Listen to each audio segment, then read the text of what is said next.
Bro.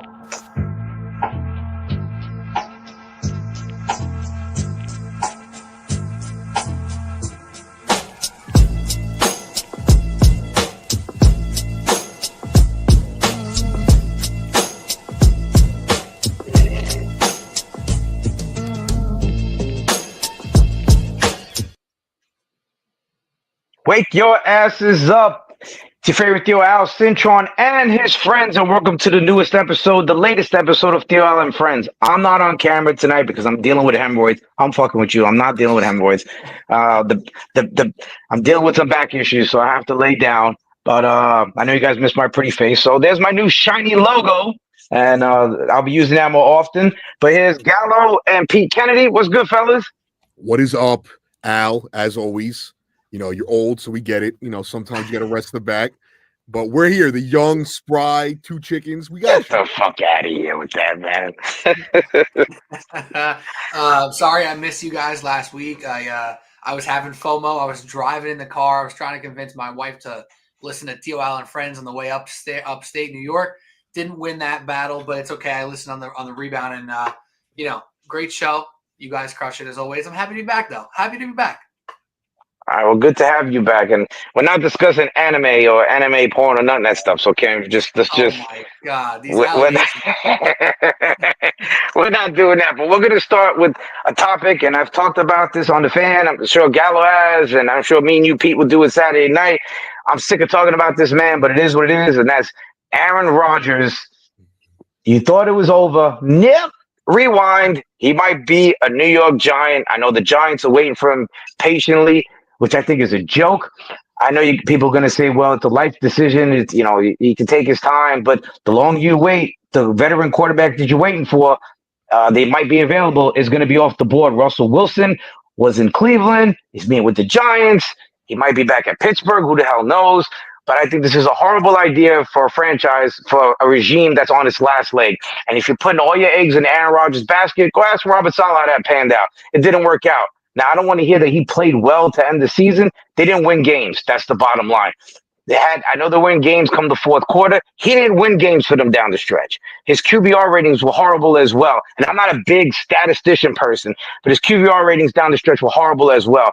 To me, the Giants should just do the right thing. Ask Tennessee, ask Cleveland, what do you need? What do you want? What's it going to take to sweeten the deal? And move up and go take a Cam Ward or sit at 3 and hope Shador Sanders is there. That's the move to make. And then you bring in a guy like a Jameis Winston or Cooper Rush or even a Joe Flacco as a vet who's going to understand that, hey, I might get pulled, most likely get pulled halfway through the season, and let the young vet play. Let the rookie play, and I'll be a mentor. If it's Aaron Rodgers, it's not going to end well trying to pull him. It's going to be the same old bullshit. And Giant fans who mock the Jet fans, 2 years later, you're in the same position on hands and knees waiting for Aaron Rodgers. I'll let the Giant fan go first here. It's the thing where you cannot look at statistics when it comes to Aaron Rodgers. It does not tell the story. There's some times where people's statistics are poor. And if we're talking about the Jets quarterback, it's like, okay, the statistical case for Justin Fields may not be there, but at least we can talk ourselves into the upside. What is the upside for Aaron Rodgers on the New York Giants? It's not that he's going to train the next generation of quarterback. It's not that he's going to get them to the playoffs and make a serious run. What is it? For clicks? It ain't the Giants for clicks. It's for Joe Schoen and Brian Dable to keep their job. I don't think this is the route they're going to go. They had a busy first couple days in free agency, which obviously does give you that sense of urgency. But maybe I'm ignorant. I think Joe Schoen is not that stupid to take this guy who looked old and couldn't move last year and give him a contract. Now, granted, it probably wouldn't be a big contract. It probably wouldn't be a long contract. But Aaron Rodgers ain't coming out here playing for the minimum. It's not going to happen. So this whole situation, this whole idea for the Giants to get Aaron Rodgers to play quarterback, there's just no point. And I do think there's a realistic world where Aaron Rodgers is better this year than he was last year because of the time frame of him getting healthier post Achilles injury. I'm not saying he is the worst quarterback in the league by any means, but for the New York Giants, who aren't one step away, they're not 2 steps away, you definitely ain't an Aaron Rodgers step away. What are they doing? I think that, well, I will say this. I do think he'll play. at whatever contract works for whatever team he's going to. So in the Giants case, I don't think it'll be the minimum, but I don't think it'll be a huge cap hit. Yeah. Now, I don't hate the thought of bringing in a vet. I don't know if there's a track record that Aaron Rodgers has ever been willing to mentor someone. I will say this, if you brought in a Joe Flacco or a Russell Wilson, I do think that's there. I don't think Russ went into Pittsburgh last year thinking he was going to be given the starting job. I do think he earned it. And I do think that his relationship with Geno never soured even after he left Seattle. So I think there's cases there. And Joe Flacco has done it multiple times. I mean, he was on the Broncos. I couldn't stand him, but he told, Drew Lock spoke very highly of him. And at the time, Drew Lock was the young quarterback there. Not that really bodes well for saying he mentored him well, but saying that there is more of a future. Now, the reason why I brought up those two names, Art Stapleton on Twitter said he wouldn't be shocked if the Giants draft the QB, Shador, Cam, and bring in both Flacco and Russell Wilson, and maybe one of them ends up being a cap casualty. But you now get the quarterback that you want in the future, and you get two guys who, in my opinion, are more willing to mentor someone, and they both have a Super Bowl. So, neither of them really, Flacco had a great playoff, same thing with Russell, but neither of them were ever the focal points of their team where we were like, oh, this is Russ is leading this team or Flacco is the best guy in this team. So I do think there is a benefit to that where they could teach this guy on multiple levels instead of having toxic Aaron Rodgers come in, who may be a better option on the field than those two, but may not be a better option for your young QB. Now, if they were just saying, we're not going after a young QB, I would say, what are you losing then? Go after Aaron Rodgers, because if you don't win this year, you're gone. Right. My thing is this. You bring Aaron Rodgers in, right? How many games are you going to win? 6 games, let's say, 7 games? You're not going to make the playoffs. Now what? Now, those who want to tank for Arch Manning, which is another joke. We'll get into that in a minute. I got into it last night. It pissed me off. Now what? You're in the middle of the pack of a draft, and you're not going to get the quote-unquote generational quarterback that you want. So now you're in an even worse situation next year than you are this year, especially if you take Rodgers and you don't draft a rookie quarterback. You can trade back into the first round and get Jackson Dart, but to me, that doesn't excite me. Anybody saying Jackson Dart is the best quarterback in his draft, the better Shador Sanders, needs to be checked, drug tested, and I don't mean piss tested, I mean hair tested. It feels like Mac Jones again, like where we're like, why is this guy going in the first round? No, listen, I watched him play. I watched enough college football. To me, everybody knows I love Shador Sanders. I like the fact that he's not afraid. He reminds me of Jaden Daniels when it comes to in the pocket. The guy's going to hit him in the mouth. He stands in the pocket, takes the hit, and delivers the ball. He's the most accurate passer in this draft. In the NFL, you can't be afraid to take a hit. A lot of these young quarterbacks come in and they're gun shy and they take stupid sacks when the guy's open because they're afraid to get hit and take a shot. Shador's going to take a shot. Shador has the pedigree. Shador has the blood. Cam Ward is the more athletic quarterback. Yes. So I can see him, the NFL team being higher on him. That's what I'm saying. Call Tennessee, call Cleveland, see what it's going to take. And if you can move up and if you really believe in Cam Ward, then you take him. Fuck Aaron Rodgers. Bring in a Flacco. Bring in a Winston. Bring in a Cooper Rush. Bring in somebody like that. And even Russell Wilson. Forget that. Bring in one of these guys that's not going to have a problem, that when it's time to be pulled, he's going to, like Kurt Warner when it was with Eli Manning, they were above 500 by a game. They pulled him. It was what it was. And then you move on. That gives this regime more time to develop this quarterback. If the Giants go 2-6 with Aaron Rodgers, I mean not Aaron Rodgers. Let's say they bring a vet, and then you pull him. Now the Giant fans at 2-6, you have something to be excited about. Your young quarterback is going to debut and be ready to go. They're going to show up at the stadium. If you're 2-6 with Aaron Rodgers, who the fuck is showing up to the stadium to watch Tommy DeVito come in? We've seen this soap opera before. So this thing just pisses me off with Giant fans when I want Aaron Rodgers. I don't want Shador Sanders. I don't want Cam Ward. What are you doing? You're just going in circles. It's the blind leading the blind. Now, it's getting crazy to the point with the Shador Sanders conversation where he's now going to be talking about sliding down into the end of the top 10, into the middle of the first round. I just don't understand it. The way people are talking about all three of these quarterbacks is so convoluted at this point that people don't even really know what they're looking for anymore. And we seemingly don't learn anything when it comes to quarterbacks in the draft. I went through all the entire NFL, every team. There's about 20 teams who right here, right now, are looking at their quarterback and say, either we love our situation or we're happy enough with our situation that we're not looking right now. But there are about 8 to 10 teams that are looking. Why does Shador Sanders not fit the mold of some of these quarterbacks who are successful in the league right now. He's not as fast. He's not as twitchy. His arm isn't as big. But guess what? There's tons of quarterbacks in the league right now who are successful without being like ultra athletes. What are his best attributes? It's accuracy. It's the ability to read a defense. It's the ability to be a tough game playmaker in big moments of a game. That's what you want from a quarterback. How many times have we seen somebody roll the other way, throw a 50-yard bomb to the corner of the end zone, and it looks amazing in college? Almost every college offense that's worth their weight in salt has highlights like that. I'm not buying into highlights like that. I'm buying into pocket presence, accuracy, moving the ball to all sides of the field. And those are all his strengths. And people just want to talk that he's not fast enough. He's not twitchy enough. There's a lot of quarterbacks who are in the top 10 conversation right here, right now, who are not twitchy, who don't outrun defensive linemen. And that's okay. Why is it not okay for Shedeur Sanders to be not fast enough? And Jared Goff is, basically a statue in the pocket, and he's have a great year. He's a damn near MVP candidate. It just doesn't make sense to me at some point. Gallo, before you go real quick, Gallo, the other thing I'll say about Shedeur is that's not being talked about much. He's also running a pro-style offense with Pat Shermer at Colorado. So he's already ahead of the game. This is not this college, bullshit that you see. Go watch Miami Hurricane games. It was pretty much playground football. And ACC was straight up trash, straight up basura. I don't like the fact that Shedeur Sanders gets a bad rap because of his name. Don't you, as a Giant fan, right, and a fan base that's been dead, your record the last 10 years is 57, 106, and 1. That's 23rd in the NFL. That's horrible. Don't you want, as a fan base, your quarterback that's confident, that believes in himself, that has some swag, that is not afraid of the spotlight, that he can handle New York City, he can handle the spotlight. You don't want somebody, you just had a quarterback, and I've mentioned this numerous times, that looked like every lunchtime, he got a wedgie every single day at lunchtime, and Daniel Jones, who had no confidence at all. He didn't believe in himself. So it's the total opposite of Shedeur, and yet I don't want the circus. It's fucking bullshit. Well, I will say this. Take away the nonsense fans talk. I do think a lot of what we're hearing is that typical toxic NFL, like, we want this guy to slide, so we're gonna, defame him. We're gonna criticize him.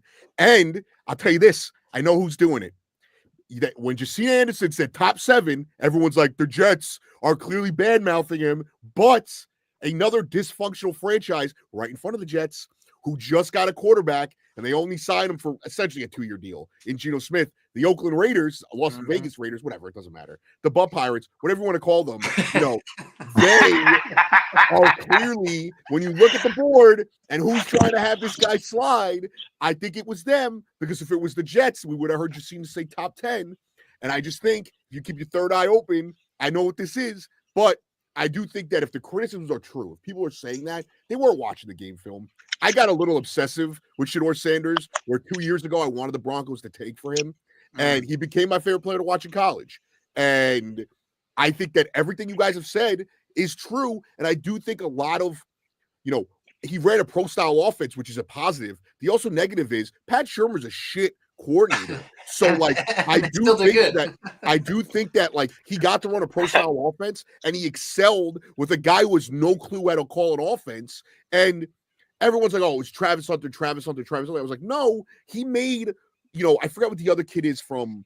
He got Horn. There's a couple other receivers. I mentioned all their stats on the air. He had 2 or 3 guys over 1,000 yards receiving. Yeah, and he's going to get one of those kids drafted in like the 3rd, 4th round. And it wasn't just because that kid was super talented. It was because Shedeur made plays. So I think he can do it. I do think that a lot of what we're hearing is just typical. They want him to slide, and he's not going to. Like, there's a good chance the Giants are either trading up or having their pick of the litter at 3. Like, I don't think it's a lock that Tennessee's taking a quarterback, and we know for sure the Browns aren't taking a quarterback. So, like, I think the Giants are in a good spot, and if they don't take Shedeur and he's there, they're idiotic. Even if they took, or if Cam's there and they take Cam, I'll be fine with that. But, like, if they don't take one of these guys and they didn't have to trade up to get him, Joe Shane should be fired on the spot. And I've been a Joe Shane defender. Pete, as a Giant fan, let me ask you this, right? At 3, let's say they don't believe in Shedeur or Cam Ward, which I think is stupid. They trade down, take Will Campbell, they get their tackle, correct? Boom, done. and you trade back in the first round and you get Jackson Dart. Are you happy with that? Yes, I am happy with that. I'm not one of these guys who's going to try to lift Shador by putting down Jackson Dart, because I think he is a decent prospect in his own right. I wouldn't be as excited because I do like Shador better. I've actually been, saying this on this podcast and my own, that I want Shador over Cam Ward right now, if I'm being 100% honest. I think everybody is very quick to Same. say Cam Ward is clearly better, and I'm just not buying into that. But Jackson Dart is a legitimate prospect. He does have the tools, and he does have some of those toughness intangibles that you do want to see from a quarterback as well. So I would be happy with that. And to me, that is a sign of a front office who is about that life. They're about action. They want to make things happen. And I know Joe Schoen and Brian Dable have been dragged through the mud a lot over the past 2 seasons here. I still have some faith in these two. I really do. I don't think that they can't see talent. I don't think Brian Dable can't coach. I think Joe Schoen is coming off a really great draft. So I am giving some trust and leeway into that. I just hope that John Mara feels how I feel. Because when John Mara puts out this asinine playoff mandate, which is going to put unnecessary and pressure that's going to make them make bad decisions, that's a no-no to me. It's very different to win 6 games with Aaron Rodgers versus 6 games with Shador Sanders. That is a step in the right direction. If you have Shador or Jackson Dart, let's say, and you win 6, 7, maybe even 8 games, 8's probably a little aggressive, you have something to look forward to. You built upon something. You're probably looking at a few wins that you can be super proud of. And I'd much rather ride with Brian Dable after dragging a rookie quarterback to 7 wins than to then just kick Brian Dable and Joe Schoen to the curb because Aaron Rodgers got 7 wins. No, those two things are not created equally. And same thing for Russell Wilson. I want nothing to do with Aaron Rodgers with the Giants. I want nothing to do with Russell Wilson for the Giants. I'd much rather a low-end vet quarterback who maybe can just get beat up in a few things here and there over the first few weeks before Shador or Jackson Dart take over. James Here's the other thing I'll say. With everybody says, well, Jaden Daniels, blah, blah, blah, blah, blah. I should know that it was Marcus Mariota and Jaden Daniels. They said he's going to earn the starting job. He's not the starter. They never named the starter. If I remember correctly, Chicago named Caleb the starter. Drake May wasn't named the starter, neither New England. What happened? Jaden Daniels earned the job. My point is, let the kid go against a Winston or go against a Flacco in camp. They're going to be competitors, but they're also going to push each other. He's not going to get alienated. If he earns the job out of camp, out of the preseason, how excited as a fan base would you be? Holy fuck! He won the job. He's going to start week 1. There's something to look forward to. Yeah, we're probably not going to make the playoffs. Who knows? Maybe we'd be a sleeper. We're not going to make but at least we have our quarterback of the future. He's going to take his lumps. Isn't that more exciting than week 1? Here comes 66-year-old Aaron Rodgers, and you're going to be 2-6, and you still don't have your franchise quarterback going into next year's draft. Does that make any fucking sense? No. Now, I will say this. The one thing is, if they traded back into the first round to get Jackson Dart, I think it's a waste. Because I don't think there's much of a difference between Jackson Dart and the guys that fall behind him. Jalen Milroe, for some reason, has been, turned into a terrible quarterback because they had a down year. I don't think there's much of a difference between Jackson Dart and Jalen Milroe. I think there is 2 guys in this draft I really love. Now, if they took Jackson Dart in the second round, I don't hate that. But I think trading assets to get back in the first, even if it's just giving up like a third, and I don't know, whatever assets it would need. Like if it's not even that much, I still think you're doing a disservice to the team when you could just wait and get one of these other guys who are just as much of a project. I'm not going to kill them either if they do, like you guys say, like if they really felt Jackson Dart was the guy and they know they could wait and they trade back, they get the tackle and they take him late, then fine. Like I can't kill them for it. And I do think winning, the guy has to win the job at a camp. Like I think starting a quarterback just to start him is a bad way to go. Like last year, I just to bring it back to my own team, I assumed Jarrett Stidham was going to be the starting quarterback at a camp. Mm-hmm. And it was obvious early that even if I didn't believe in Bo Nix at the time, it was obvious that we were watching like, all right, he's a better quarterback than at least Jarrett Stidham is. And he's definitely a better quarterback than Zach Wilson was, who was their 3rd string quarterback. So I think that has merit to it. I think that a lot of these teams will hand guys the starting job, and it's a terrible thing to do. Like, I think Caleb Williams could have benefited from a little bit of a competition in camp.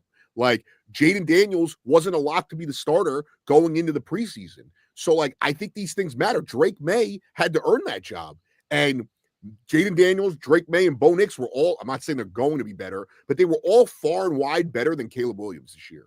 And I think part of it was because there was a learning curve for them. They had to beat somebody. They weren't handed a job where there was no pressure on them in camp. CJ Stroud and Caleb and Jaden Daniels made it so hard for the rest of these rookie quarterbacks coming in behind them. The way they did what they did. CJ Stroud did what he did, and then Jaden Daniels said, "Hold my beer," and fucking went above and beyond that, getting to the NFC Championship game. And the roster he had around him is probably the worst roster he's going to have in his whole career, the way things are going in Washington.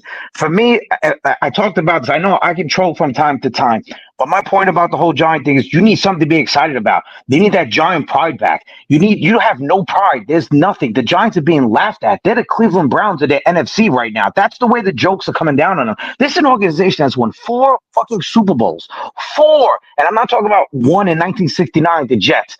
4 since the 80s. And you would think that they have no Super Bowl appearances, no NFC Championship appearances, and just been straight garbage for God knows how long. It's a joke. This fan base needs something to get excited about. This fan base needs their legit franchise quarterback. And if he doesn't earn it out of camp, then bring him along slowly, let the vet play, and when he's time, pull the plug. And like I said, second half of the season, now you have something to get excited about. We might be 2-6, but guess what? We have our franchise quarterback. Let's go to the stadium. Let's go watch a Giant game for once instead of turning it off. I think one more thing I'll add on this whole quarterback search for the New York Giants is, as a fan, we all need to remember that this is just content time. This is the time where shows like I'm not going to put us in there because I think we're trying to call this out. We're trying to call this problem out with some of the media stuff. People are trying to come up with angles. People are trying to find new things to say. Just like SGA, who's a minus 500 MVP candidate, but everyone on Twitter thinks there's no chance he should win the MVP. It's because you're trying to find new angles. You're trying to become creative with your takes here. The fact of the matter is, what Gallo talked about before, just because people are saying Shedeur is going to slide doesn't mean he's going to slide. And just because people are saying Jackson Dart might be a top 10 pick now doesn't mean he's going to be a top 10 pick. There's a lot of noise. There's a lot of chatter. And you have to lock in on what you really think as a fan, what you want your team to do. As a Giants fan right here, right now, I want them to draft a quarterback. I want them to take a swing on it. Because guess what? If it really doesn't work out and they crash and burn, they're in not much of a different place right now as they are in 2 or 3 years, and they can do it again. But if they go with this veteran BS ceiling style pick with Russell Wilson or Aaron Rodgers, you're in this same exact situation next year, the year after, and the year after anyway. There's no difference. What's the ceiling on one of these quarterbacks? If you have no plan for the future right now, you have no plan for the present either, in my opinion, with the New York Giants. Now, who's got it worse? The Jets or the Giants? The Jets record as well the last 10 years, 56 and 108. That's why I laugh when I hear Giant fans mocking the Jets. Your record's not that much. I mean, it's a game off. That's 25th. The Giants won a playoff game 3 years ago. It's not, just haven't been in the playoffs in 13 years. I know that part, but that's the worst thing that could have happened to the Giants was winning that playoff game because the guy Daniel Jones locked in. I will disagree to this day about that because I'll tell you this much. And Al, I know you know this, dude. It is way better to win something, even if it's just a playoff game, than to not win at all, because they're both in the same spot. And the reason why I think the Jets are in a worse spot, because if the Jets don't make the playoffs this year, they're not even starting the rebuild. Next year, they start the rebuild. Because this roster, which I think they should have pulled the plug this year, and that means trading Sauce, that means trading Garrett Wilson. Like, why are you going to pay Sauce and Garrett Wilson just to be on a team? You want them to be DeAndre Hopkins, and I can't think of anybody off the top of my head. But, like, you could have those guys on a team, and it means nothing. Like the Broncos were thinking about trading Pat Surtain last year because they weren't sure if they were going to compete. And as much as I would hate that, he's my favorite player in the league. Like, I understand it because what's the point of having a couple of stars on your team when you suck? And at least with the Giants, no matter what happens this year, they're in rebuild mode. So whether it's with Shane and Daboll, they've already started that process, or a new coach next year. Like Aaron Glenn and Darren Moogie are going to now have to go through a year where if they don't win, the murmurs are going to start. And now they're starting the rebuild now they have to decide, do they pay the young guys and rebuild, or do they just rebuild? and it's going to put them in a terrible position. The Giants, they're already at rock bottom. They've been there for 2 years, but we already know where they're going. For the Jets, they kind of have to do something this year. Not for Aaron Glenn and Darren Moogie, but for the fan base, winning 7 games does nothing for them. Winning 9 games and missing the playoffs does nothing for them. And what are you going to say? Oh, well, Justin Fields won us 9 games. Yeah, well, he won 9 games elsewhere too. I think he's a good quarterback, but he's just not. It's a terrible place to be. And I was there for 5 years after the Broncos won a Super Bowl. We were in 8-9 games every year, but we didn't start the rebuild. And, we didn't think we were starting to rebuild. But it took Russ coming in there and being awful for them to really be well, we should probably reset this thing. We really need to decide, to reset this thing. Also, don't forget, hit the like button, hit the sub button. As always, TIO Al Friends. Let me counter that, because you're right. Winning a playoff game is awesome. They should have franchise tagged Daniel Jones instead of giving him the contract they gave him. That's the move. I correct myself on that. Winning a playoff game is awesome. It's a great feeling. But they were also so fool's gold. They were idiots for paying him. They should have just said, franchise, do it again. And if you would have done it again, then you lock him in. But it is what it is. The Daniel Jones era is over. I think he's going to be good for the Colts. The Colts are doing big things over there. Anthony Richardson's a lazy bastard. From what I heard from, an Indianapolis Colt legend, that's all I'm going to leave it at, that he doesn't put in the work, that he's lazy, his teammates don't like him, and that's why they're looking to trade him. And, the thing that bothers me also is that Richardson got picked 4th. Everybody was talking shit. Oh, he's this, he's that. But Shedeur Sanders actually put in the work, and he gets trashed. It makes no sense to me. Yeah, I think 2 things. First, on the Giants winning that playoff game, I do think we have to point to Daniel Jones's neck injury as well. I've never been the biggest Daniel Jones advocate anyway. Even when he was playing well that one year, I still wanted the Giants to look elsewhere and find something new to figure out for the quarterback position. But if he didn't get injured the way he did, I don't think he would have been quite as bad as he was last year. Because as much as I've never liked him, this past year was a different level of crap for Daniel Jones. So I'd hate to just dump on him without any other thoughts. So I'll add that as well. But on the winning front, I think, and Al, I think you could attest to this, for the Jets and for the Giants, it's important to put out a good product so people want to join forces with you. The Commanders had the luck of Dan Quinn joining and bringing some of his dudes along with him, which worked out really well. The Giants did not get a new coach, so Dable can't bring new dudes or his own dudes with him, moving forward. Aaron Glenn might be able to, though. So if you put that product on the field, and that's what I'm saying with John Mara, it's not about just making the playoffs. It's about being respectable. It's the same concept we had with the New York Knicks in years past and the Brooklyn Nets in years past. Put out the good product, and good players will come.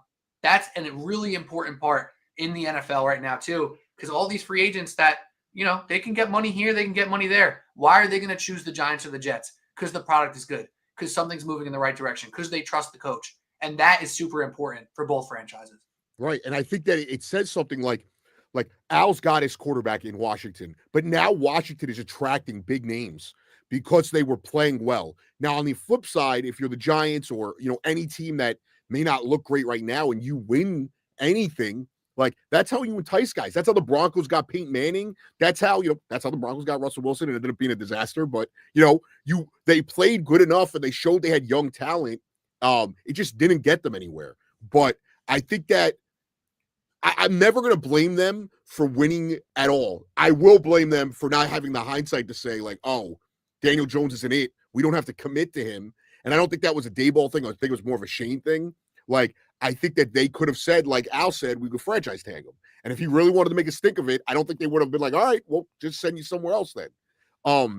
And one thing I want to play is completely unrelated, but you guys mentioned Arch Manning. Another guy to look out for, and because he doesn't have the name and he doesn't have one highlight to show you guys, DJ Lagway from Florida. I'm telling you, in 2 years, he's going to be a top pick. And that Florida team was dead in the water. If they would have started him from week 1, they probably would have been ranked at the end of the year, had 10 wins. They were a disaster. And when he stepped on the field, they completely flipped the script, completely became a great team. They probably would have knocked off Georgia this year, too, if he stayed healthy in the game. It's another guy, too, but I hate the notion of, I'm not telling teams to tank. Just another guy to look out for, not just Arch Manning. Because on that front, Quinn Ewers, if Quinn Ewers entered the draft last year is he a first-round pick? He played himself out of a first-round pick, right? He was a projected top pick before this last college football. Yeah, his injuries are scary. The injuries, he didn't play amazing. He kind of got weirdly half-benched here and there for Arch Manning occasionally.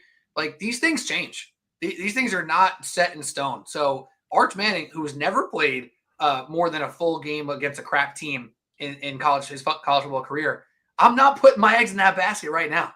I'm just not doing it. And look at Jalen Milroe. Like, that was the other one, too. Like, I'm sorry, I didn't mean to cut you off, Al.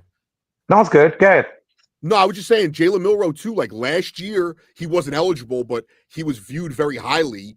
And he came into this year and had a bad year, and it changed the notion of Jalen Hurts had to transfer because he was not, like, they felt like he wasn't the guy, and he played himself out at Alabama, went to Oklahoma, won, and now he's a Super Bowl champion. Like, so I do think there's levels to it. So the Quinn Ewers thing is a good little, like, pickup.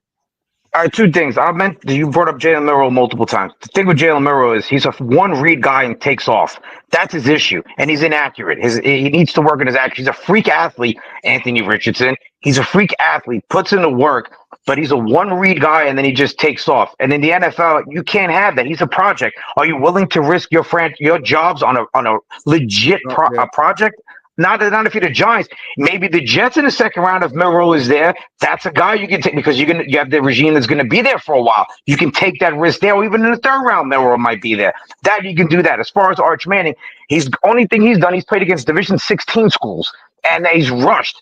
You know, and the thing with his name carries weight, but the Sanders name doesn't carry weight. Last time I checked, yes, Peyton Manning is one of the greatest quarterbacks of all time, but Deion Sanders is the greatest lockdown cornerback of all time. His name carries weight as well. So the hypocrisy it's asinine. It pisses me off that yesterday on the show, people, well, he's a man, he's got the blood. So I said, I'm going to ask you a question. Sanders doesn't have the blood? Oh, yeah, but it's a circus. I said, that wasn't the question. Does he have the blood? You know, so it's a bunch of bullshit. The Jets, I don't think the pressure's on them like we're making it out to be. I know Aaron Glenn said we want to win now, but you have to have your quarterback situation, cleared up if you want to win now.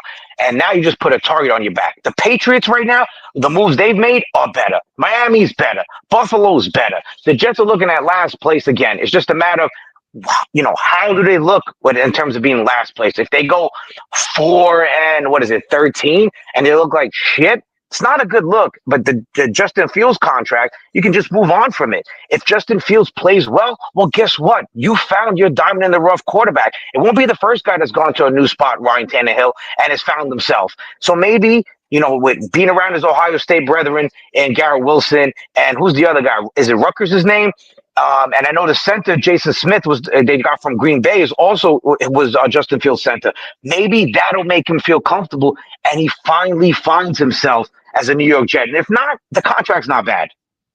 He's also far more entertaining, and at least if they're going to lose, it'll be like in an entertaining fashion. I'm also like a big proponent, and if they could ground and pound all year, they have two good backs, and then that's what they're going to do. Yeah, they have a good coach. A good quarterback that can run the ball. What did he rush for 1,000 yards 2 years ago? Yep.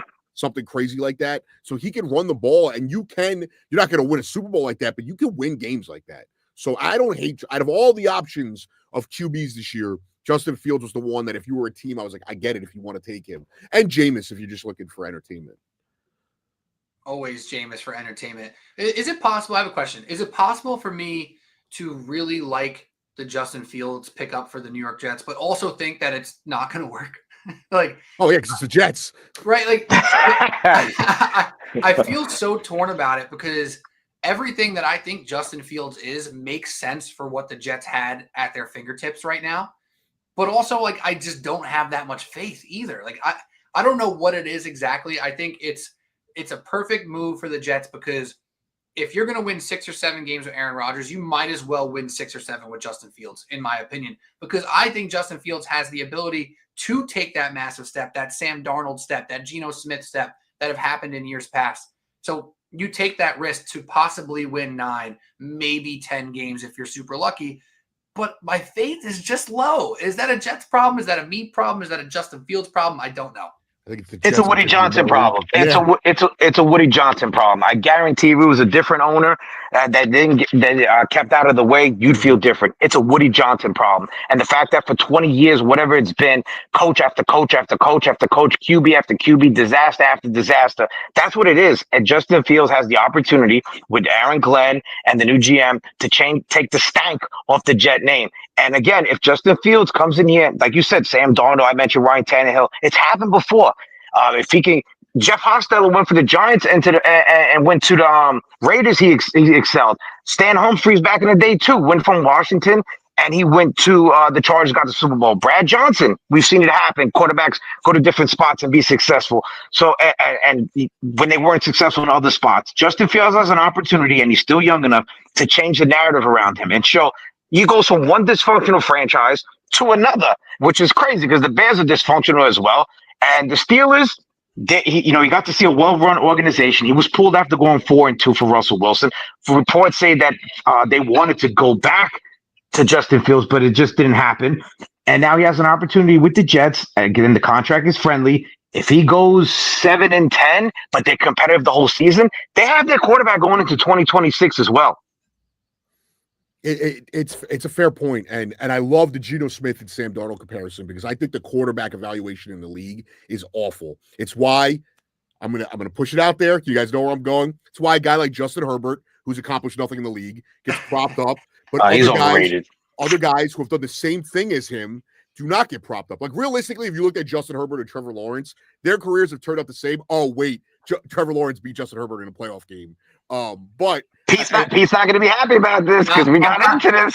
I mean, I'm kind of a Trevor Lawrence guy too, though, so it's all good. And listen, if you don't know, if people who listen know, I hate Justin Herbert. I hate the Chargers. I can't not be biased. Like it's like putting a Miami Heat logo in front of me. I'm gonna crush it, but I do think there's so much of the quarterback evaluation in this league is lazy. There's one guy who everyone feels the same about, and everyone else, whether it's Josh Allen or Joe Burrow or Lamar Jackson or on a lesser end, Jalen Hurts, these guys, we pick them apart when it's like, they're actually pretty good. Like, and it's gone from we used to crush Tom Brady and Peyton Manning for not being like consistent winners, and then when they were, we found the ways to crush them elsewhere. Like to now, like a guy shows you a glimpse and he looks the part.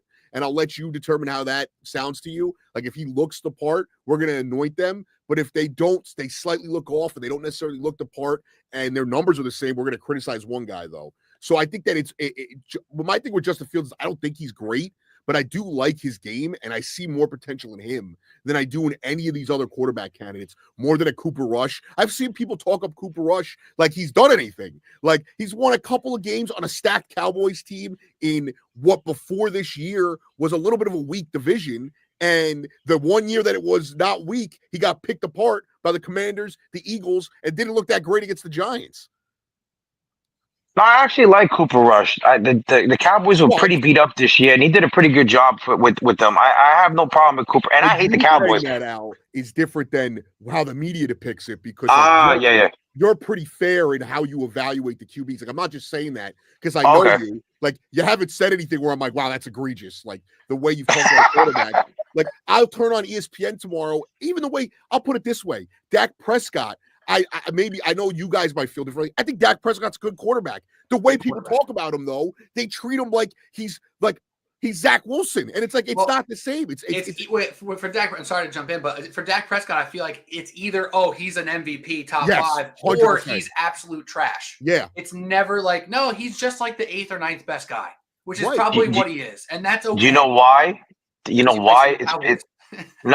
It's because he's a great regular season quarterback, and he absolutely gags it up like a porn star in the playoffs. He just gags and gags and gags, bro. It never fails. He's awful in the playoffs.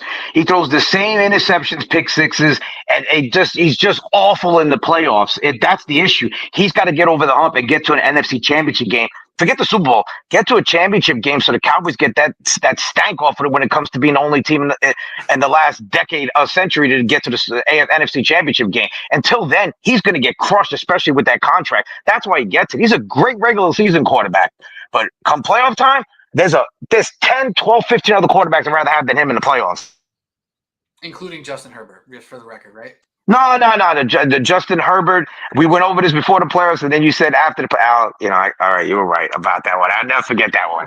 Justin Herbert to me is another one. We anointed him like Gallo said. I've heard people on the station as well say Justin Herbert is this, and that. And then a big spot happens. He craps his pants. So I don't want to hear when it comes to him. He's got to get it done. I'm not anointing anyone until they actually get it done in big spots. And Justin Herbert hasn't gotten done in big spots. Jalen Hurts, he got it done. He gets it done in big spots. He deserves all the credit. Joe Burrow's won a ring. He's got it done in big spots. Josh Allen's got to the AFC Championship game. He needs to get over the hump. Patrick Mahomes, he is what he is. Jaden Daniels got to an NFC Championship game. These guys have gotten to the one step away from the big game or got to the big game. These guys that we keep saying one great season, regular season. Oh, he's one of the best. No, it's ridiculous. Yeah, and I'll put it this way too. I'm gonna make it about me. I'm gonna be a little. Bo Nix last year took a roster that had a $70 million cap hit.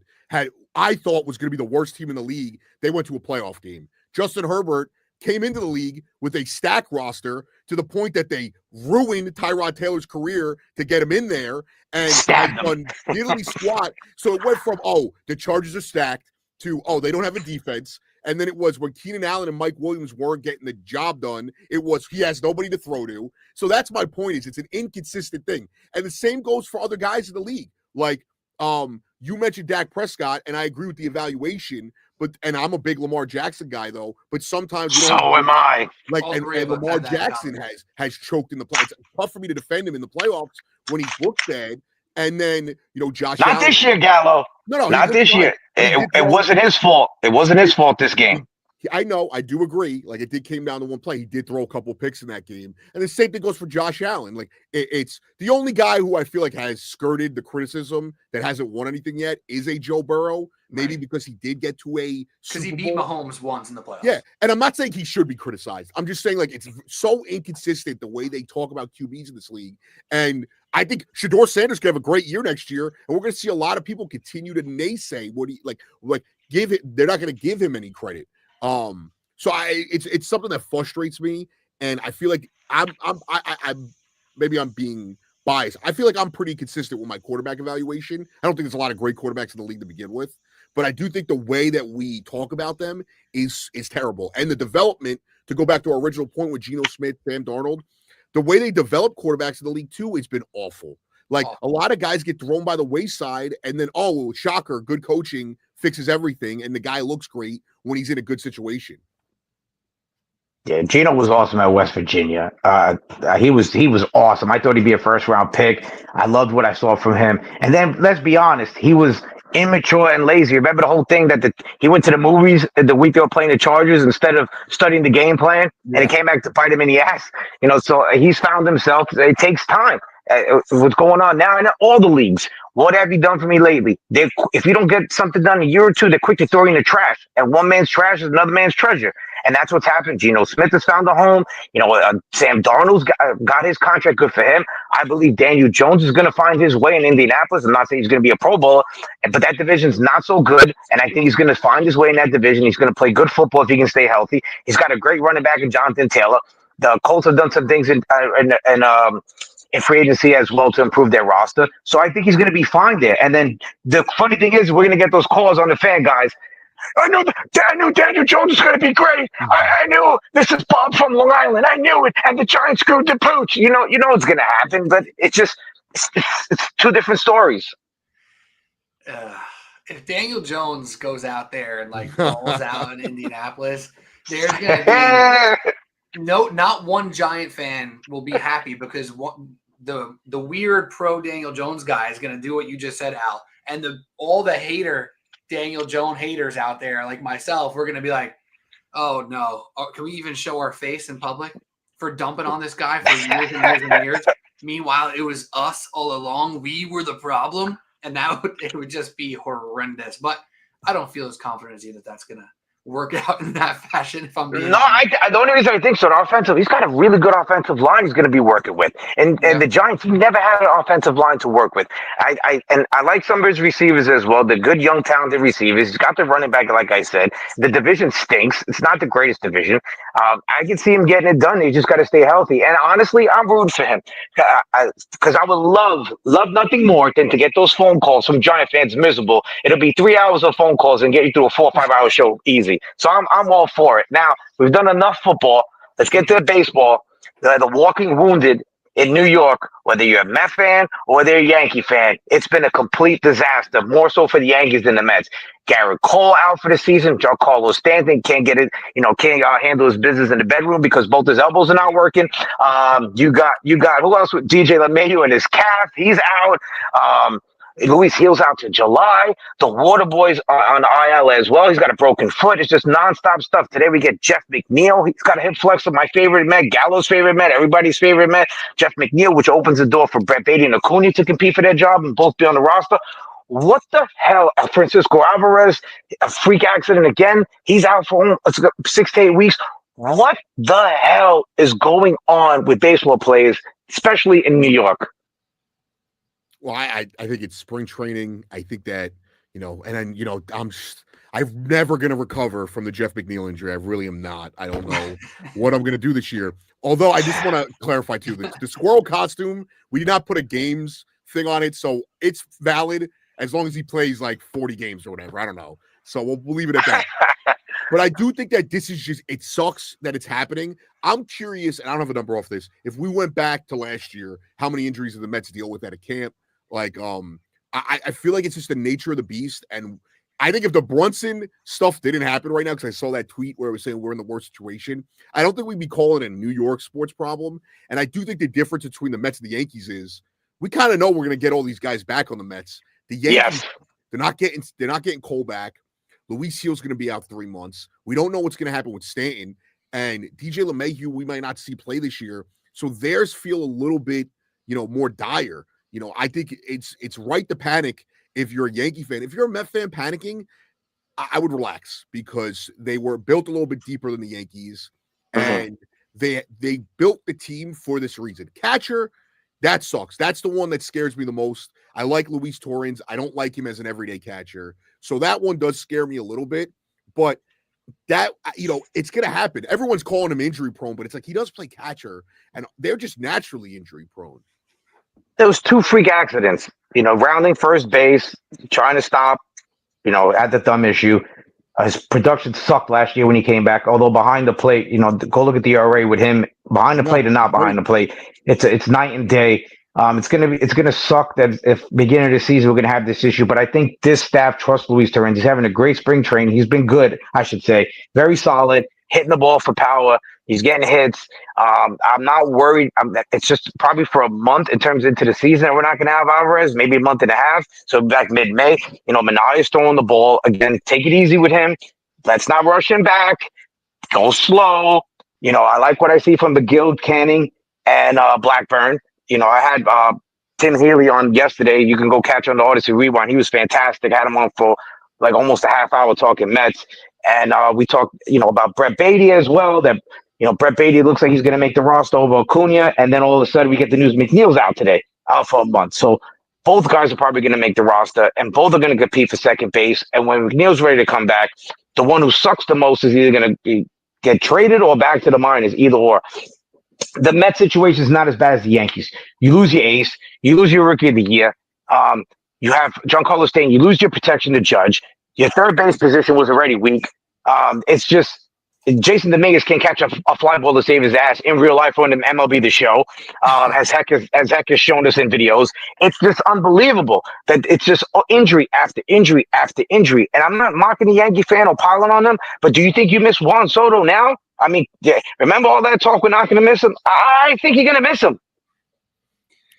I think when you look at both teams here too, and I hate to just look at the sports books and say that they know all, but from the Mets perspective, their over-under hasn't shifted at all. They're still 90.5. The Yankees over-under, however, has moved. It went from 91.5. It's now at 89.5. It doesn't sound like much, but that's a big difference in the world of betting over-unders in baseball because even the best teams, like the Dodgers right now, it's not like they're projected on an over-under front to win 104 games, like even if they might, right? That's not what they're projected to do. They're still in the mid wow, I'm wrong. They're actually projected 103. I'll put some. They are? Right now. Yeah. I thought I saw them at 97.5, but I take the under. Dude, 103.5. That's out of control. Yeah. But to the point though, I'll stick with the point because I do believe in it. Like 2 games is a big difference when an over-under shifts, according to these sports books. So the Yankees, we were worried about their depth offensively, and now their biggest piece on the pitching staff just went down for the year. Those are 2 massive things now. Everything from a math perspective changes. I used this analogy recently as well. When Edwin Diaz was out for the year, it didn't just affect the Mets' 9th inning, right? It affected the 9th, the 8th, the 7th, and the 6th because everybody had a slot into something new. So now Max Fried is the ace. Now you have to put Rodon in the number 2 slot. And all the starting pitchers have even – was that a – are you okay or is that a verbal – I'm laughing at Carlos Rodon on 11. I thought you just threw your back again. I thought you threw your back out for a second there. I was like, no, Carlos Rodon. Guys, continue. So everybody's got to slot up to a new level and take on a new burden of responsibility. Now you could argue the Yankees rotation is still better than the Mets, and I'm fine with that. It is what it is. But that depth concern on the other side of the ball, the Mets just don't have it as much. The Mets are not Jeff McNeil reliant. The Mets are not reliant on Francisco Alvarez's offense necessarily right here, right now. It's all icing on the cake for them because they have their top 5, 6 dudes who they do rely on. The Yankees' top 5, 6 dudes who you rely on, it's really like 1.5 guys who you can truly rely on, that you can really put your head on the pillow at night and say, this dude's going to be a beast. And I'm saying 1.5 because it's Aaron Judge and then whoever the hell might show up in any given day. So these concerns are legitimate. I think the injuries so far have unfortunately been worse for the New York Yankees. We know what the record was with and without Giancarlo Stanton last year, even though his regular season numbers weren't that special. So yeah, I think the panic is real. More so real for the Yankees than the Mets right now. And that's just the benefit of having the depth on offense and the flexibility with their lineup. Right. And you had natural off the rip. The Mets have, they have Acuna, they have Beatty, they have that guy. I don't know. I haven't heard of him until today. What was it? Dalton Walden or whatever. Like there's guys that they clearly had ready. They're like, all right, if we lose this guy, we slot him in there. They have 6 outfielders they're probably going to carry on the roster. So like there were spots, catcher, they'll figure out. Like if there was a position to figure out offensively, it'd be catcher. Same thing with starting pitching. The Yankees might have a better top heavy names that we know rotation, but the Mets also built this rotation with depth. Like they're not looking to have 5 aces. They're looking to have a rotation that's going to last 162 games. And the other thing they don't have to worry about is on the offensive slide, they're not slotting in guys at a position and potentially costing them the defensive side of the ball. And then when they get McNeil back, they have the benefit of, all right, we have too many players, which is a good problem to have. And maybe there's an outfielder dealing with an injury, so they don't have to make a decision on Acuna or Beatty. Or maybe those 2 are playing so well that McNeil just gets DFA'd. Like there's a million options there. And same thing with the Montas and Minaya injuries. Like I'm not worried. Manaya's going to be back. He's already been cleared to throw again. Yeah, and Montas, he wasn't a lock to be great anyway, but I was hoping he would be, but it wasn't like that was going to make or break their season. Now, if Minaya had missed the season like Cole, I'd be a lot more concerned. It's like, well, this was a guy who I thought was going to be one of our 2 best pitchers. And also, I want to put out there, too, because I got a lot of flack for this while we had a spot. I'm not celebrating injuries. We are not celebrating No. We're not celebrating injuries. I hate to break it to Yankee fans. Reality sucks. It's not the early 2000s. Welcome to the rest of the world. And Jazz, I hate to break it to you. You're a regular franchise now. You're not the Yankees anymore. You're just like the Mets. We're the same. Like, it's okay. It's okay. There's one Dodgers, and the rest of us are all the same. And that's okay. It doesn't make you lesser. Relax. You don't have to be insecure about it. Nobody's celebrating injuries. This is what happens. We'll leave that to the Yankee fans who do that when it happens to the Mets. We don't do that here. And also one more thing with Marcus Stroman as well. Yankee fans were getting their cars out to drive this man to LaGuardia a few weeks ago. Mm-hmm. Is he their number 3 right now? What's going on over here? Is he entering the season as the number 3, number 4 starter for the New York Yankees? Literally, Yankee fans wanted to drive him to the airport, and now you are going to rely on him. the thing I'll say about that is it's kind of karma for the fans, the Yankee fans. You wanted to dump him, you wanted to get rid of him, and now you need him. As far as the injury thing, I don't root for injuries, but it's just nice to see Yankees know what it feels like to be a Met fan for all these years and all these decades. That's the only thing I'm relishing in when it comes to that. I don't root for injuries as well. I predicted a Subway Series. I changed my mind. I got a Red Sox World Series. I said it a couple weeks ago. That was what I'm going with. The Red Sox have been mashing in spring training. Garrett Crochet looks like a stud. Walker Buehler's look good. I know they have to stay healthy. I'm getting ahead of myself, and we'll see what happens with that. I don't care if the Mets, who's better, the Mets or Yankees. When they go out in the offseason, that's all I care about. They got Juan Soto. The Mets won the offseason versus the Yankees. That's all I care about. As far as who's the better team, I don't care about that. Francisco Lindor had the perfect answer. I want to be the best team in Major League Baseball. Right. That's what you want to hear. Not, I want to be better than the Yankees. Then you're shooting too low. Who gives a shit about that? When you play them, absolutely, sure. But you want to beat them. But as far as do you want to be the team in the town and beat the Yankees, it means nothing if you both go home ringless. Right. And another thing is, too, Yankee fans, you can't pump your chest out and say that we have high standards every year. And then when we tell you that you're not going to win the World Series and making the playoffs isn't good enough, don't get butthurt. Like, that's just what it is. That it's not going to be good enough for the Mets to just sniff, an NLCS this year. We understand that. It goes the same for you. I don't care about injuries or not. Your goal was to get to the World Series and win the World Series this year. Make it a wild card game means nothing. So, welcome to the rest of the world.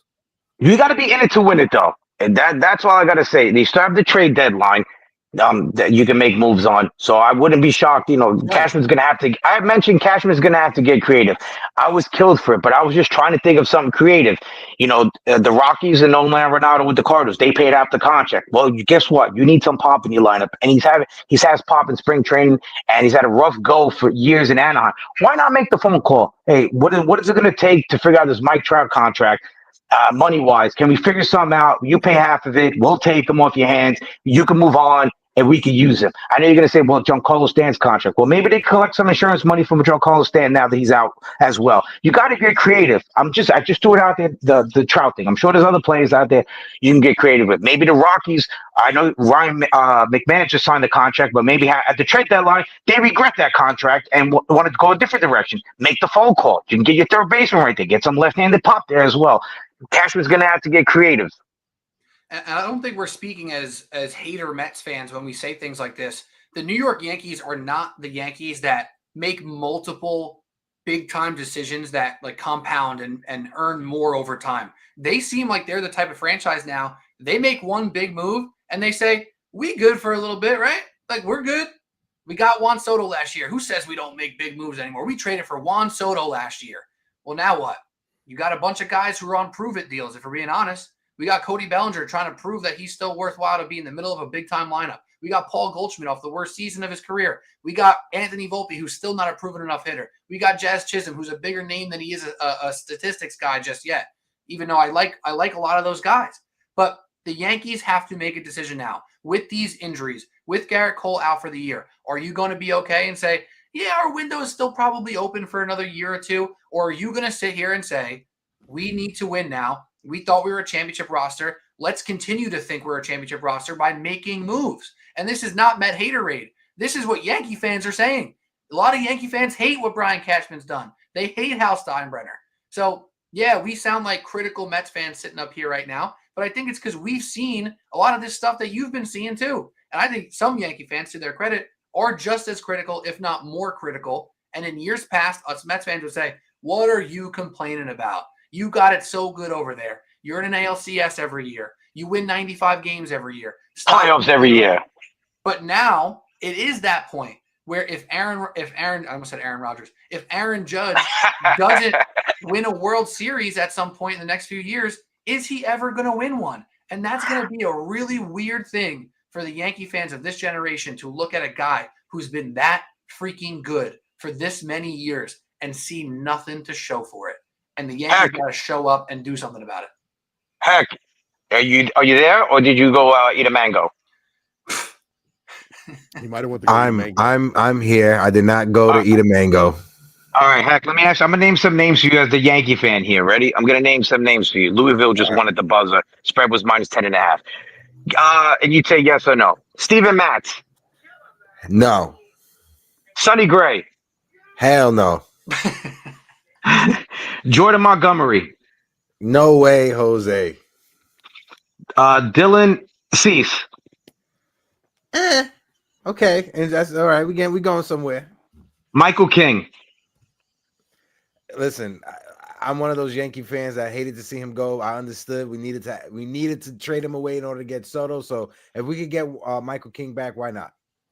And the only reason I bring up the last one, the last two, is because they're on the last year of their deals, and it's easy pieces to trade for. The Yankees can have them for 1 year and then move on if they want to. That's the only reason I mentioned those names. I heard, I forgot who it was. It might have been Joel Sherman mentioned Steven Matz and Sonny Gray. I'm like, Sonny Gray, how'd that work at the first time? And Steven Matz, you want to sit through 3 innings of 90 pitches and 3-2 counts all day long? I did it as a Met fan. No, thank you.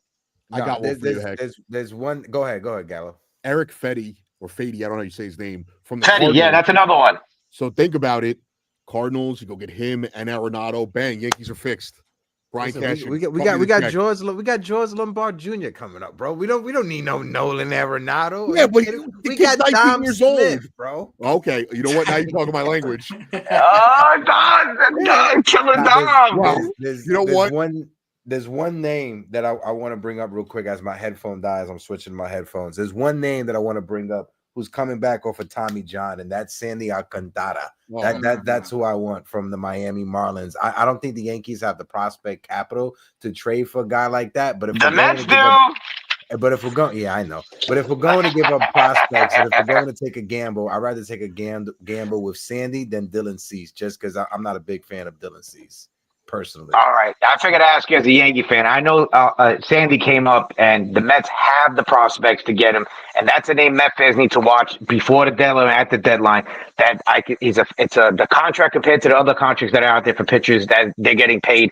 That's a name I could see David Stearns being all over at the deadline to bring in here.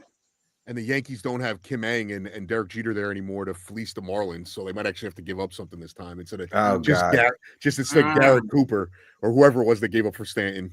There's a lot of Yankee slander on this pod. I'm gonna go back to eating my mango. Well, I'm gonna go back to watching some anime. Hector, you know I tend to be pro Yankees, but you shared my video. Which shout out to you, dude. You're very loyal. I appreciate it. Of course, you shared my video, and I was getting eat up by Yankee fans. Shout out to the guy who said the only thing that needs to panic is a plate of food around that guy. That made me laugh. Oh, that made me laugh. I'm sorry. I have some brutal Yankee fans that do follow me. But one thing I'm gonna say is you hit it right on the head when you say Yankee fans, it's time to panic. Because I was there last year when Garrett Cole first got injured, and it was like a funeral, right? And now when the news came out, I'm with you. Yankee fans, we do have to panic. Hopefully Brian Cashman doesn't panic and make a move just to make a move out of desperation. I'm gonna go eat some mangoes and go watch anime. You guys keep killing it. Go watch One Piece. You got it. All right. Is that anime porn? One Piece? What the hell's going on? Again. No, so I mean, we talked about the injuries to the New York teams. The Yankees' expectation to me, I thought World Series. Do we still feel the Yankees are going to get to the World Series, or is it too early to even go there? I think they're going to make the playoffs. I don't think this season's a wash. But if you're thinking they're going to win the World Series, I don't see how they get back. You can't tell me that the Astros got worse. And this is somebody who said the Yankees had an A. We were on the podcast when I said it. I thought they had an A, whatever it was, A+ offseason. But now you're down Garrett Cole, you're down Luis Gil, you're down Stanton, you're down LeMahieu. You're not going to have Loaizaga till mid to late May. There's a lot of pieces missing. And, yeah, the AL might be weak, but it's not like the Yankees are at full strength. So they might not win a division. They're going to make the playoffs. It's going to be a grind. And I don't know if they have the bodies to get through it, but I think they'll be in the playoffs. So it's just tough for me to say that I think they're going to make the World Series this year. I think the Boston Red Sox are good. I think they're actually a very good team. And I think people are starting to realize that. For a little while there, everyone was saying that the Yankees were in a cupcake division, cupcake American League, and it's going to be a cruise back to the playoffs and a cruise through the AL playoffs. I don't think it's going to be so easy. I mean, obviously, we know that the Braves and the Phillies and Mets are 3 possible juggernauts if all things go pretty well. But you start looking around the AL East, the Yankees and the Red Sox are 2 possible juggernauts as well. Right now, according to Fangraphs, the Yankees are projected 86 wins. The Red Sox are projected 85. So the advanced metrics, if you want to buy into that, which we know the Yankees do, maybe the fans don't, they're projected to be quite similar. And I think that's for good reason, especially now that these injuries have taken place. And there's no easy outs in the AL East.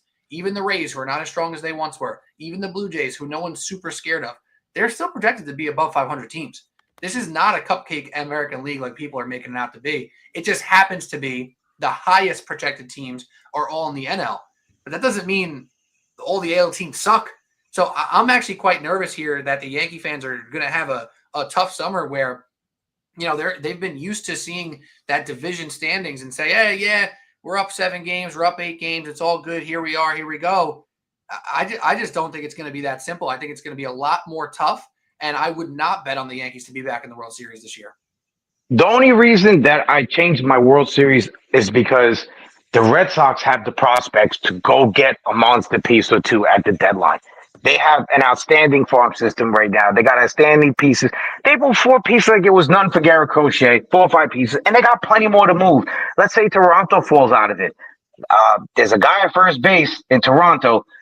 They could, easily get traded to Boston. And we know Boston fans, they have the Dominicans as well over there. They had David Ortiz, they had Manny Ramirez, they had Pedro Martinez. And I can see Vladimir Guerrero Jr. getting traded to Boston if Toronto's out of it at the deadline. Toronto gets the prospects they want, and Boston gets the slugger they want, and could have their slugger for the next 10 years if they play their cards right. We'll see how it goes. I'm looking forward to baseball. MLB The Show drops at midnight. I'll be awake to make my lineup. Yeah, I'll be awake to make my lineup at midnight. You had a pre-order. The time is going. So I'll make my lineup at midnight, then I'll go to bed, and I'll play this weekend. So on to the Knicks and the minutes police. Mikal Bridges opened his mouth, supposedly, and Tom Thibodeau said it didn't happen, but now they spoke before yesterday's game, and Mikal Bridges not only supposedly talked about the minutes thing, but backed it up, hitting a game winner. I got in just in time to see it at the buzzer, beating Portland. I text Evan, he goes, "Wow, you beat Portland." That's not the point. It's that Bridges did it. And then I hear him come on the air today, and he was praising Bridges. I'm like, "You son of a bitch!" Like, you son of a bitch.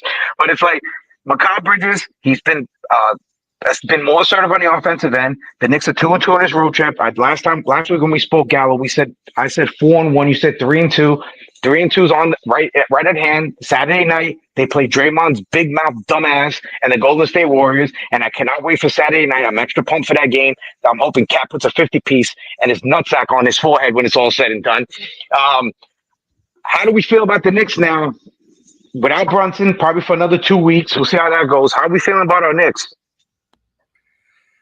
The New York, you want me to go? No, you go. You got it. The New York Knicks right now, they got me feeling somewhere in the middle, which is probably the worst place to be. But I'm not a panic button guy right now with the New York Knicks, because I do think there is some silver lining in what's happening right now. I think when you look at how they've played without Jalen Brunson for a few games, I think what you've seen from Mitchell Robinson is some of the stuff that you wanted to see with the defense. I know a lot of people on Twitter yesterday were pointing out that the Knicks in the last 5 games are a top 3 defensive rating team in the NBA because Mitch Robinson's been back. And I get that. I like that. I'm for it. The offense has also been a bottom 5 team in the NBA from offensive rating in the last 5 games. So there's a little bit of give and take with this team right now. But what you are forcing Mikal Bridges to be, what you are seeing from OG Anunoby, which is not only his most aggressive version of his Knicks self so far, I think it's his most athletic self in the Knicks uniform so far. He's been super aggressive, super athletic, and looking about as strong as he's ever looked. There's a lot of positives to possibly come from this. So I think that this iota that the Knicks season ended when they lost those back-to-backs to Cleveland and Boston is baloney. I'm not buying into that. Do I feel like incredibly confident that they're going to compete with those two teams in the playoffs? No, but I do think they are still on a path to get healthy and get right at their absolute best when the playoffs come around. So I like what's happening with Deuce, with Mikal Bridges, with OG Anunoby, and of course with Mitchell Robinson. So no panic button, but it's not like my confidence has changed in a higher manner either. I'm where we were last time, Al, when we spoke. I'm not feeling like terrible. Like, yeah, I still think they're one of like the 5 best teams in the league, 4 best teams in the league. But I definitely am feeling, I would say not in the middle, but I'm content with the fact that I don't think they're beating the Cavs and I don't think they're beating the Celtics. As much as I have this weird feeling that, like, oh, we match up well with the Cavs. And there's a previous history, not just with the Cavs, but with Brunson and Mitchell, where Mitchell has been bested by Brunson twice in the playoffs. I right now I don't see it, and I'm not really encouraged by Mikal Bridges playing well without Brunson. How about you play well with Brunson? Like, he's not going to be the lead guy when Brunson's here, so he needs to fit into that mold. Now, do I think that that'll never happen? No. I think with it all, if they don't do it this year, with an off season and another year in the system, another year of comfortability, maybe he will be where he's at, or will be better than where he's at now. I'm just not feeling overly confident. But, you know, anything can happen. It takes one injury to another team for me to change. And I also need to see Brunson back, you know, at least healthy, like where I get a report that he's ready to go for the first round. Because if he's iffy and then we go to the first round and he's like 60%, I'm not going to be confident in the second round that they're going to compete at all. Because now you're trying to ramp up Brunson in the first round playoff series and have him ready for the second round that you're assuming you're going to get to. It doesn't, you know, boost my confidence in them. I'll say this because I had Ian Bagley on yesterday at 10:20 p.m. It's been awesome. Shout out to Connor Green booking the guests for me and coming through in the clutch. The last two shows I work with him, he does a great job. I asked Ian, you know, if the Knicks get destroyed, embarrassed in the playoffs, knocked out in the first round, or go to the second round and get absolutely steamrolled and blitzed by Boston or Cleveland, is Tibbs back next year? And do you see the Knicks moving to Karl Anthony Towns or Mikal Bridges to get a bigger piece? To me, is Giannis Antetokounmpo. And he said, if it happens, everything and anything is on the table. The Knicks cannot afford to get embarrassed in the playoffs, or else there's going to be changes. I don't think Tibbs will be gone, but if it's really, really bad and the players start complaining, I could see him being gone, which I don't want, because I think Tibbs is the right guy, you know, for this job, for this city. I love the job that he does. I just don't like when they're up 30 and you still have the players in with 3 minutes left to go against a bunch of orangutans. It makes no sense. I hate it. It pisses me off. Take him out already. You have a guy who's in a G League contract going against Karl Anthony Towns up 30 with 3 minutes left. It's ridiculous. But for this Knicks team, just to me, get to the playoffs healthy. We need Brunson back. I asked Ian also, what's the easier matchup, Knicks or Celtics? Cavs or Celtics. He said probably the Cavs, especially confidence-wise, the way the Knicks have confidence against the Cavs, and they match up better. To me, if the Knicks play the Boston Celtics and they go 6 to 7 games, hard-fought games, and lose, they're right there. Meaning, that's only year one, and they play Boston, the defending champs. You know, it's a tough 6-game series and got knocked out. I wouldn't be pissed off. They get steamrolled, I'll get pissed off. If they somehow, some way beat the Boston Celtics in the semis, they're going to the NBA Finals. That's the truth. I think they beat the Cavs, fully loaded and healthy. It's Boston that I fear the most. You just can't get embarrassed in the playoffs, or else this Knicks team never seen now, it's not going to be the same Knicks team next year. Al, what did Ian say about the injury? 'Cause I'm trying to find the most recent report on. Isn't it only about 2 weeks Brunson right now? Yeah, he said that's the first question they asked him. He said it's status quo, nothing's changed. It's 2 weeks. That the organization is optimistic after the MRI. You know, there was obviously no break, no structural damage, so they'll have another report in 2 weeks. That's what he said. Okay, yeah. So that's obviously, you know, a good sign, because when Gallo was saying about him being healthy for playoffs, I got like real nervous. Like, wait, did I miss a report? Because I know you're talking like him ramping up to 100% by the playoffs. Not that he wouldn't be back, right? No, right. What he said. What he said. Sorry, I didn't mean to cut you off. He said the goal is to get Brunson back at the end of the season, so he's ready to go come playoff time. Okay. I gotta call something out, because Nostalgia Nick, I love you, dude. Big fan. I hate this notion they have to drop to the 4. Everyone told us last year they had to drop down a seed to avoid the Sixers. It doesn't work like that. Losing games, all that does is create bad habits. And I'm also not one of these cowardly Knicks fans that thinks we're gonna get knocked off by the Magic or the Pistons. Mm-hmm. Nope. They don't need Brunson to beat those teams. They need Brunson in the second round. And I don't think whether you get the Cavs or the Celtics in the second, you have to beat them. Like, you're going to have to beat them, whether you play them in the second round or you play them in the Eastern Conference Championships. I hate that notion that, like, you need to avoid someone. That's not how this works. These guys also don't operate like that. Like, first of all, no athlete tanks, and if they do, they're Ben Simmons, and no Or the guy for the 49ers who walked off the field and is never going to be back in the league again. Right. Who probably should have lied. Lie. One time in your life, lie, dude. If I'm going to advocate lie. Yep. But like, and I don't think any team is ever going to admit they're afraid of playing someone. Do I think? Salute to you too, Nostalgia Nick. I didn't mean to just jump on you there. You just the first thing I saw. But like they're not. It's just not how they operate. I just think that if they're gonna have to beat these teams, and whether they have to beat them this year, they're gonna have to beat them at some point.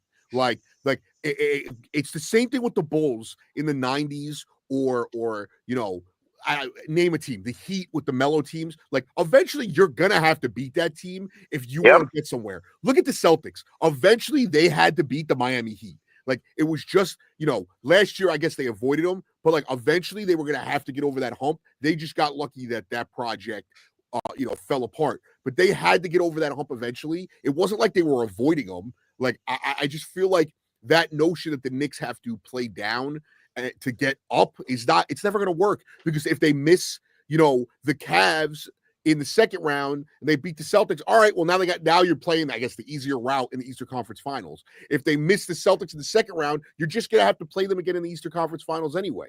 We have to hope that there is we need to see Jason Tatum and Jaylen Brown punch each other in a game and the chemistry get terrible, or Jared Allen. No, Gallo. Nope, that's like tanking. I don't want any excuses. I want to see drop 40 anyway.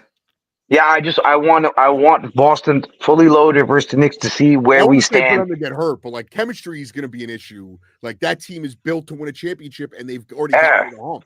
Like, no, I want them. I want Boston straight up. If we get destroyed, we're just not ready, and the moves have to be made. And I trust Leon Rose to cook. That it is what it is. I don't want false hope. The moves were made to beat Boston. If it doesn't work out, then there's other moves to be made. Giannis Antetokounmpo, which I don't care if the window's now. Let's do it. That's a guy to bring in. He's not afraid of the moment. It's a guy who's won a championship. We all know his resume. No need to go over the whole thing. But I want a possibility. Yeah. I've kind of lost faith in Devin Booker, considering what the hell's happened in Phoenix. That's another disaster this year. People were saying big three. I laughed at that because I'm like, they're not deep. And now you see it. Booker the other night, I had him for 25 points. He gets less than 25 points. I wanted him, and I just don't feel the same about him anymore this year for some reason. I just don't. But as far as this Knicks team goes, like, just get to the playoffs healthy, man. Tibbs is playing. Tibbs is what it is. He's sensitive about the minutes thing. Bridges spoke up. Maybe there's some truth that the other players said something, and Mikal Bridges, knowing he's the youngest. He's new here. He can say something. Josh Hart's never going to say anything. Forget Jalen Brunson's never going to say anything. But you saw the way the team reacted when Bridges hit the shot. It was like, oh, well, let's move on. And that's what I loved about last night the most. The reaction after the game, the way they celebrated, the way that everybody was hugging and doing the dances together. I thought that these comments would cause dissension. Not at all. And the idea that the Knicks should try to move down in the standings is not a good idea for many reasons, but even more so to who this team is with Tom Thibodeau as their coach. We know he's the guy who plays his starters when they're up 18 in the fourth quarter. So clearly tanking is the furthest thing from his DNA. It doesn't exist, and it's not going to happen. These players are also the same concept, and that's who you want on your team. I want to see this Knicks team without Jalen Brunson show up and go nuts and do their best job to beat everybody. I want them to show up in Golden State on Saturday and shock them and beat their ass, because that would show us that this team has the fight that we weren't sure that they had at certain points in this season. So we all nostalgize, and not to take the word nostalgia with Nostalgia Knicks in the comment right now, but we all nostalgize that season from last year because they played with this grit and this energy and this will to win that was just better than their opponent until their injuries got too big, right? Now they are looking like that team again. They are diving on the floor. The impact that Mitchell Robinson has is not only in his blocks and his rebounds, but his impact on defense is inspiring other players to be more aggressive on defense. And that's been my biggest thing this entire year with Karl Anthony Towns. For as amazing as he's been on offense, and he's a good one-on-one defender, he's not a good rim protector. He's not helping out his other defenders by giving that cushion, right? So now Mitchell Robinson's there, and you're seeing Deuce attack the ball handlers. You're seeing Josh Hart get more aggressive on defense. We haven't seen OG play defense like this in months. So all these things are coming into piece here. And then you look at Boston and Cleveland. I got to be honest. I think Cleveland's just as good as Boston. I'm almost just as scared as them because we want to all sit here and say, oh, they've never done it. I'm not scared of them. I'm scared of Cleveland too. So I don't care who we play in the second round of the NBA playoffs. It's going to be an absolute battle, and they are going to be underdogs. That's okay. When you are a team that is not expected to be better, you're going to be an underdog. And that's where the Knicks might find that extra fight that we loved so much last year. And if they happen to be healthy, they can punch up. We haven't seen it with Cleveland and Boston yet, but they can punch up. This is going to be a fun and stressful playoff run again. And that's what we want as Knicks fans. We, for years, were dying for a 7 seed. We were on a 6 seed, trying to talk ourselves into, if this team loses against that team and this person gets hurt, maybe the Knicks can make the Eastern Conference Finals when they had no chance to do so. Now they have a chance. They're in this spot because of what they earned for playing so well this season. We have to look at that and appreciate it and understand they're underdogs, but they're underdogs with a chance. I did mention to Ian as well, the whole, last year's team we fell in love with because of their grit and grime and their dog, and this team seems to be missing that. And he pointed to Dante DiVincenzo. The way Dante DiVincenzo bailed him out so many times, and his energy, in his aggressiveness, and his personality. We loved the dog in him, but he was a piece. This is what Ian said. He was a piece that Minnesota demanded in the trade for Karl-Anthony Towns, so it wouldn't have happened. So they had to give him up.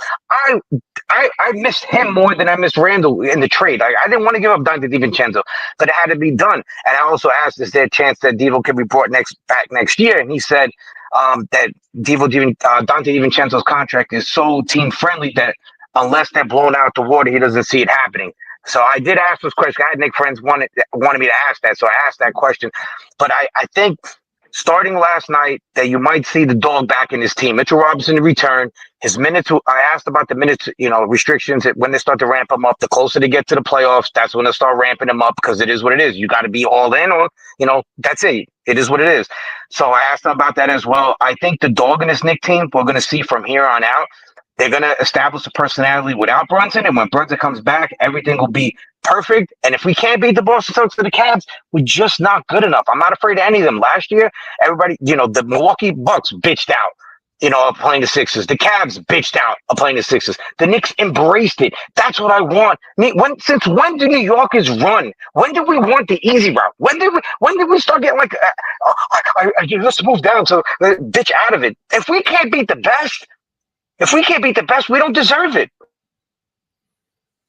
I agree. Although a championship would feel good if they had to play the Pistons, Magic, and Bucks instead of the Celtics and the Cavs. I'm not going to. I know, but you know what I mean. I do know what you mean. I'm also like, what? If they want to give us a route like the Miami Heat had, or even the Pacers had last year, I'd be okay with that too. Yeah, the damn Pacers, bro. I mean, let me ask you guys this question. In the first round, do you have a preference? Because I feel like I'm a pretty big Pistons watcher. I feel like I'm embarrassed to say how much Pistons basketball I watch. I love them. I'm a big Cade Cunningham fan. I think I'm still more worried about the Pacers in the playoffs because I feel like the Pacers know how to play the Knicks, and I'd be a little more concerned with that matchup. Do you have a lean on who you'd prefer to play in the first round? Because that's kind of out of our control. I honestly am not afraid of either of them. I think the Pacers last year needed 5 of the Knicks' best players to get hurt to really play the way they did. And they also have the most inconsistent star in the league. Like, I think that, I think Halliburton's super talented. I think the way he gets talked about, there's a lot of Justin Herbert in the way they talk about Tyrese Halliburton. And I feel like that's the team I want. It's also a different team than it was last year. Like, there's a couple different pieces. And with the Pistons, Cade Cunningham might be the best player in that series when it comes down to like his overall ability to do both sides of the ball. But I also don't think that they are built to beat a team like the Knicks. They have a lot of size, but they're not offensively flexible like the Knicks are, and their defense is good, but it's not like it's not. I'm not petrified of that defense, so I don't really have a preference.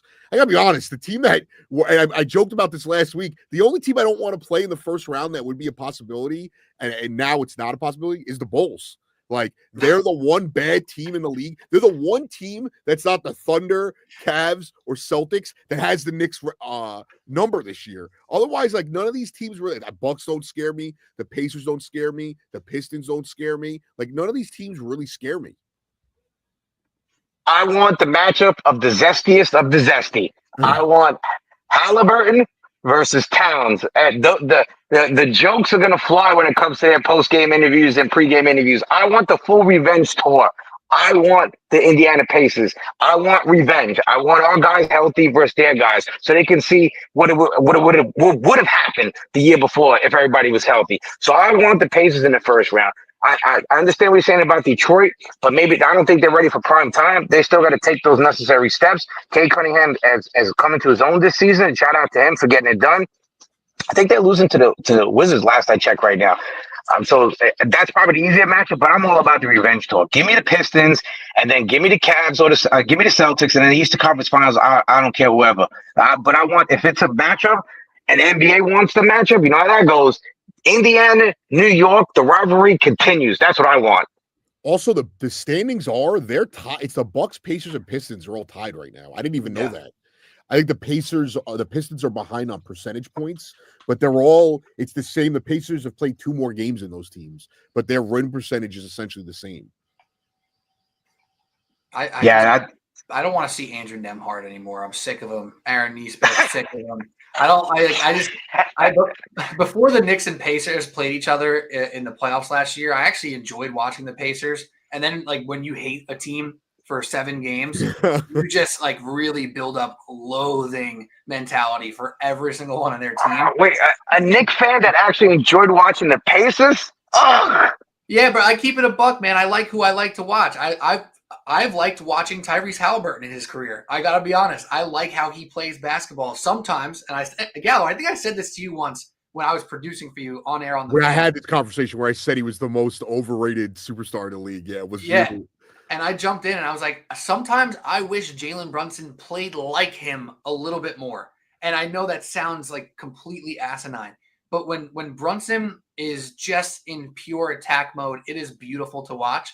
But for a sustainable 4 quarters, I wish Brunson did take on that playmaker mentality just a little bit more. Just like you wish Halliburton, as a Pacers fan, probably shoots more, right? So it's a give and take. But when that ball is popping around for the New York Knicks, when it's really jumping around the wings and on cutters and the pick and roll is cooking, like, that's when they're at their best. And sometimes I feel like Brunson does get a little bit like, I got this happy. And it just bugs me a little bit sometimes, because I think that's what we're talking about with Mikal Bridges. Do it when Brunson's there, not just when he's out. Maybe it'll be a little easier if Brunson had a little bit more playmaker mentality in that, like, first, second, third quarter, and then fourth quarter, Brunson time. Let's go. But, like, you know what I'm saying? Well, like, my issue with Halliburton is, like, I'm going to go right now. He's on a hot streak, but there's games where he's got 0 points in 24 minutes, 6 assists in that game. Like, he just has regular 32 minutes in a game. Like, yes, they beat the Sixers. He played 32 minutes, had 9 points, and like, he takes nights off, and it's not a lot of, like, Brunson can't take nights off. Correct. Like, at the end of the day, like, and maybe he's got a better supporting cast than people give the Pacers credit for. Halliburton's super talented. A lot of my hate of Halliburton is I'm so sick of hearing about how the Knicks should have drafted him. I'm so tired of hearing about it. I wanted the Knicks to draft him so bad. Yeah, I wanted to too. I did like Obi Toppin. I wanted Obi. I wanted Obi. Like, I'm not going to act like Obi was supposed to go 1, and then, like, all of a sudden Halliburton was this guy. And that's part of my hate for Halliburton, is how much Knicks fans can't get. It's over. If we had Halliburton, we wouldn't have Brunson right now. So get over it. Move on. They're still crying about RJ Barrett. This Knicks fan base. Come on, they're always gonna cry. Donovan Mitchell's not coming. Halliburton's not coming. Let's move on. Everything we did in the past led us to today. Every pre-Leon Rose move led us to Leon Rose and led us to Jalen Brunson. Just be happy, because we could be the Pacers and have no championship aspirations. Or we could have had Donovan Mitchell, and he probably would have ran out of town anyway, because we wouldn't have put enough around him with the previous regime. It's okay. They made mistakes, but now we're here. It's positive. But I do want the revenge tour. Does seem it's not really like a fear, because I don't fear any of them. The most gratifying would be beating the Pacers. Yeah, that's fair. Very fair. How many people we got in the building before we go? We are at 270. All right, so thanks for everybody joining us. Hit the like, hit the subscribe button. Anything you guys want to plug before we go? I'm on next Tuesday, midnight to 5 a.m. I meant to mention it last week. I started doing on Sal's Licata's WFN Daily podcast. He's allowed me time every week to talk about the MLS. So if you're an MLS fan, I interviewed Bradley Wright Phillips last week. So check that out. Nice. Yeah, nice. I know you've been wanting. I know you've been wanting something like that. So good for you, Gallo. Yeah, appreciate it. I'm going to plug one thing that doesn't exist yet, but me, Hector, and Gallo are going to start a nerd culture podcast at some point in the future, talking about Al's favorite stuff, anime and superheroes. And I am down for it. I am down for it. I am down. Don't worry. We'll have some repeats of like Salvador Gigante, so you can join in on the conversation. Hey, time out. You know what I love about Salvador Gigante? Colissimo. So that's what it is. For those who don't know, down Francisco, colissimo. Go look it up. Oh God, it's so good. No, I'm going to also plug Subway Sports Talk as always, my podcast. I had 2 episodes out this week. One talking a lot of baseball. So if you're a Mets Yankees guy, it could be interesting to you. And then the second episode was NBA heavy. We debated MVP. So if you're looking to talk a little SGA and Jokic and have that whole conversation, which has been quite toxic online, and toxic could be fun sometimes. And then also contenders in the East and the West. So I had 2 episodes of Subway Sports Talk out this week. Check it out on your podcast app. Well, Pete, I didn't bring it up purposely because I know you work with me Saturday night. I'm on 9 p.m. to 2 a.m. Pete will join me at midnight. We can have this MVP discussion. I have it written down, so as in my notes early in the week, so we can do it on Saturday night. I don't think we agree on it, so that should be a little fun. Yeah, I think Joke should be the MVP. I know you're saying SGA. We don't have to do it.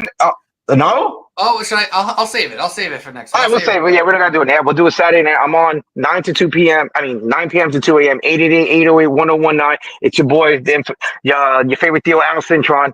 And we'll be back next Thursday. And I'm working on something. I think not next week, the following week, that'll be opening day week, where we'll do Mets and Yankees, half hour Mets, half hour Yankees, or a full Yankee Met panel, so everybody can yell at each other in a fun way. That should be fun. So for my boys Anthony Gallo, for my boy Pete Kennedy, for Hector behind the scenes and his mango, see you guys next Thursday, or this Saturday on the Fan, but we'll be back next Thursday. TIO Al Friends. Hug your loved ones. We out. Wash your ass.